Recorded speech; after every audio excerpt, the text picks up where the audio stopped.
Sirsa PRP channel की सभी news देखने के लिए सब्सक्राइब करें एंड बेल आइकन पर क्लिक करना न भूलें।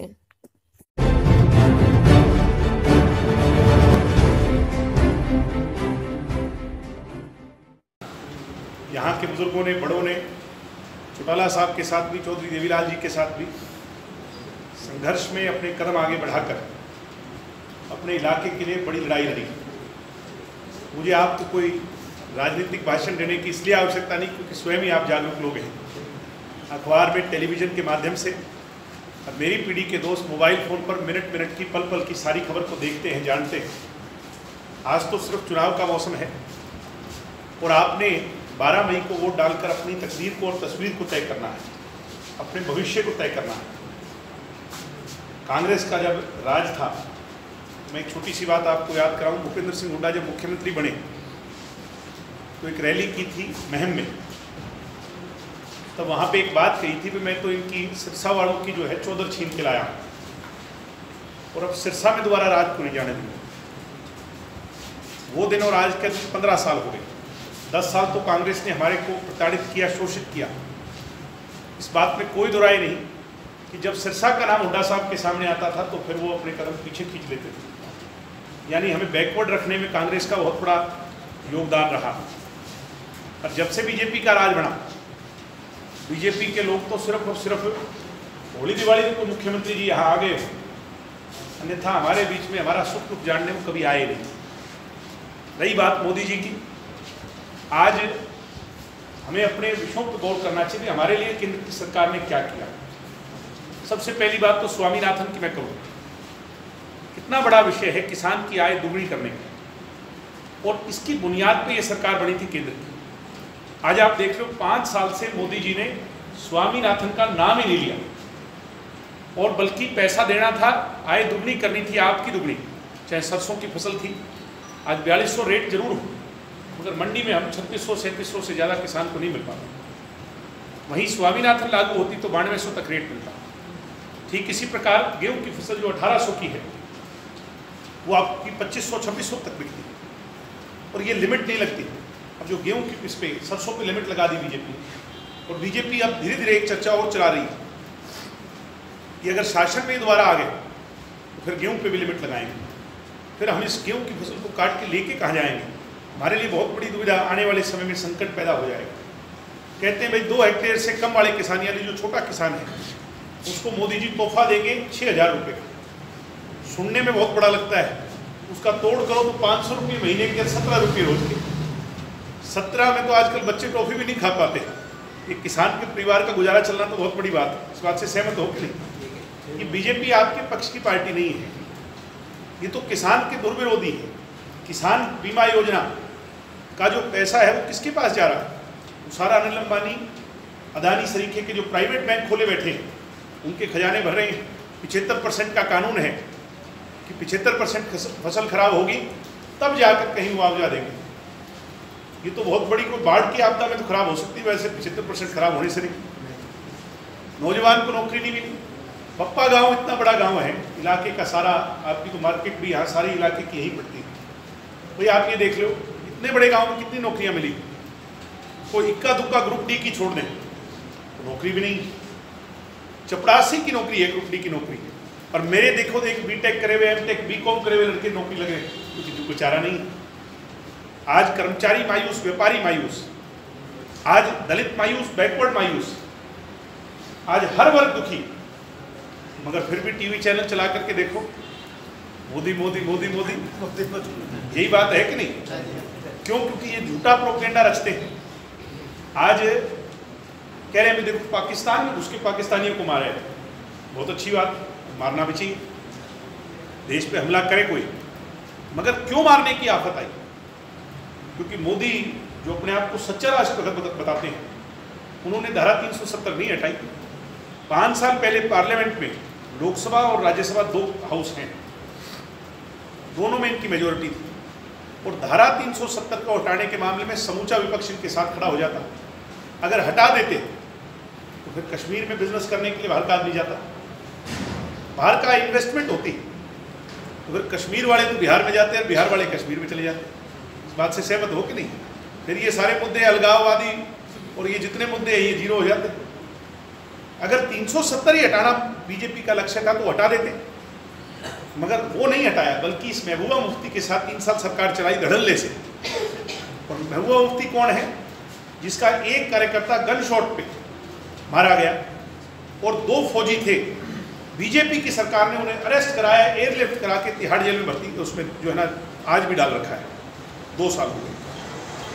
और महबूबा मुफ्ती आज क्या बयान देती है कि मेरा बस चले, कश्मीर पे 370 अगर कोई हटाएगा तो मैं कश्मीर को हिंदुस्तान से अलग कर दूँ।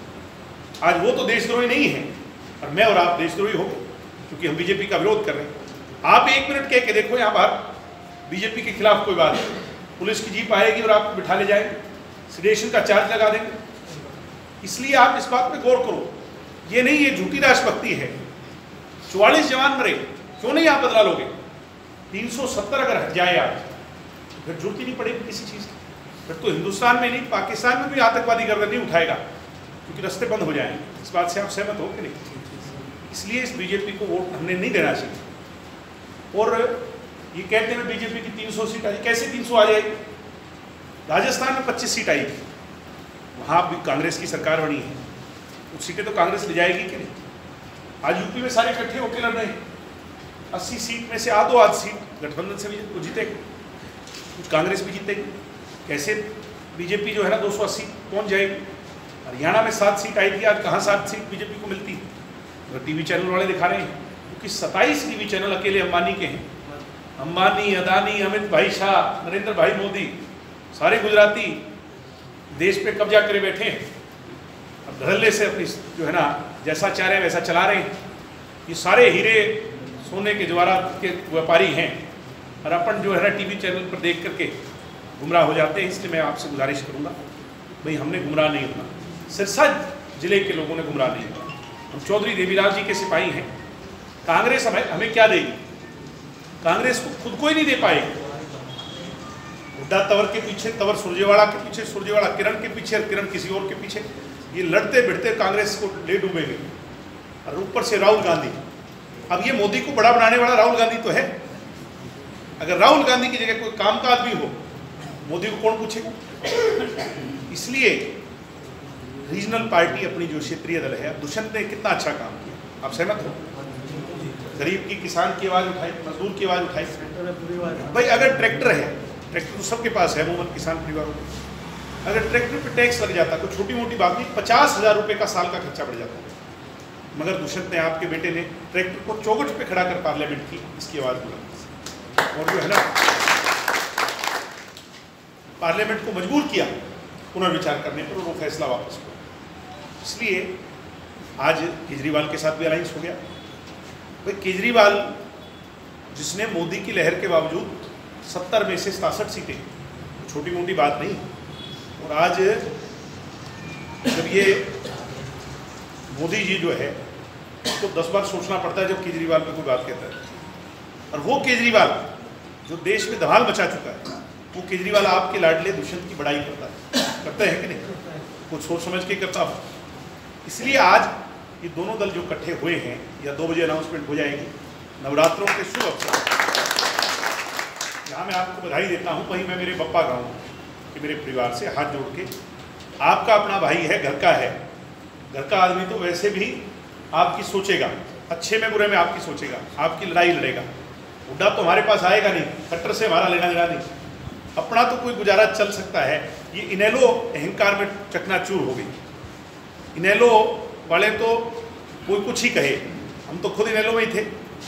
आज जो इनेलो को चला रहे हैं, ये इनेलो के जो कार्यकर्ता आपके बीच में घूमते हैं, ये जब वहाँ फार्म पर जाते हैं 10 बार पहले पूछते हैं भाई साहब का मूड कैसा है, तो फिर ऐसी पार्टी आगे नहीं बढ़ सकती। पार्टी विनम्र स्वभाव के नेताओं की आगे बढ़ेगी, जो गले लगाएं 36 बिरादरी को साथ लेकर के चले। अजय सिंह जी ने सदैव सबको गले लगाया। इसी हिसाब से दुष्यंत आज उस राह पर, चौधरी देवीलाल जी की राह पर चला है। उसके लिए आशीर्वाद मांगने आप राज बनाओ, जहां आपकी ध्वजा चंडीगढ़ में फहराएगी सिरसा जिले के लोगों को। फिर मुझे कहने की जरूरत नहीं, बप्पा गांव के बुजुर्ग और नौजवान जब चंडीगढ़ जाया करेंगे तो अधिकारी अपनी कुर्सी से खड़े होकर आपका स्वागत करेंगे, आपकी इज्जत होगी, अपने सारे काम बढ़ेंगे। और मैं वादा देता हूँ, यहाँ पढ़े लिखे जो नौजवान हैं, भाई आप राज बनाओ, जाति पाति धर्म मजहब ये सारी चीज़ें पीछे छोड़ के हमारे लिए हमारा इलाका सबसे पहले, आप राज बनाओ। इस बप्पा गांव में, इस हल्के में और इस जिले में पढ़ा लिखा नौजवान दुष्यंत घर नहीं बैठने देगा, उसको पढ़े लिखे नौजवान को पक्की नौकरी, स्थायी नौकरी दिलवाएंगे। किसान का कर्जा माफ करेंगे, जो आज बहुत बड़ा विषय है। किसान को हर फसल पर स्वामीनाथन ना लागू होने देने तक, तब तक हम हर फसल पर MSP पर 10% बोनस हरियाणा की तरफ से दिलाएंगे। ट्यूबवेल का कनेक्शन माफ करेंगे, यानी ट्यूबवेल का कनेक्शन किसान को सारा खर्च सरकार उठा कर देगी। इसी हिसाब से जिसके पास घर नहीं उसको पक्की छत देंगे, खाने को अनाज हो, तन रखने को कपड़ा हो, गरीब आदमी की व्यवस्था को कायम करेंगे और गुलाबी कार्ड पीले कार्ड की समस्या का निदान करेंगे। वृद्धावस्था पेंशन 2000 से 3000 करेंगे और उसकी उम्र घटाएंगे 60 साल से 55 वर्ष महिला के लिए और उसके लिए उसको 58 वर्ष। इसी हिसाब से अच्छी स्कूली शिक्षा जैसा केजरीवाल ने किया और अस्पतालों में डॉक्टरों की सिरसा समूचे राष्ट्र में, हरियाणा में नहीं, समूचे राष्ट्र में ये जो हमारा जिला है इसकी चमक और धमक हो। जैसा भाई हम सुनते हैं भाई चीफ मिनिस्टर बने तो उस इलाके का ऐसा काम हो कि वो सारे उसमें दिखे। आज दुष्यंत ने 29वां स्थान हासिल किया पूरी दुनिया में युवा MPs में, आपने देखा कि नहीं? वो कुछ सोच समझ करके वो दुष्यंत का कोई विजन है और मैं आपको वादा विश्वास देता हूँ भाई आप पढ़े लिखे को, कर्मठ को आगे करो। इस अपने जिले को दुष्यंत दुनिया के नक्शे पर ले जाने का काम करेगा और उसकी शुरुआत आप 12 मई से करवाने का काम करेंगे। खड़ाऊं का चप्पलों का निशान है, चप्पलों की जोड़ी का निशान है। अब इनेलो वाले कहते हैं भाई ये चप्पलें तो इनके सिर पे मारो। अब जिसका मारने का काम हो तो चप्पल मारने की बात ही करेगा, मगर चप्पल जो है, चप्पलों की जोड़ी, ये आदमी की मुश्किलात को आसान बनाती है। गरीब आदमी की सवारी है, खेत में हम चप्पल ही पहन के जाते हैं, कोई जूते पहन के या कोई गाड़ी घोड़े पे नहीं जाते। इसलिए ये कमेरे का साधन है। और चप्पल पहन के जब झाड़ू लगेगी, ये कमल तो गंदगी में खिला करता है, तो गंदगी जब साफ हो जाएगी तो कमल खिलेगा ही नहीं, फिर तो अपनी चप्पल चलेगी और फिर जो है ना चंडीगढ़ से आपके द्वार खोलेगी, विकास के द्वार खोलेगी। अगर आपने अभी तक इस चैनल को सब्सक्राइब नहीं किया है तो लाल रंग में लिखे सब्सक्राइब बटन पर क्लिक करें, साथ ही बेल आइकन पर भी प्रेस करें ताकि इस चैनल की वीडियो आप तक पहुंचे सबसे पहले। और अगर आप ये वीडियो फेसबुक पर देख रहे हैं तो फेसबुक पेज को भी लाइक करें। समाचारों व विज्ञापनों के लिए संपर्क करें पवन पत्रकार 98 138 40 744।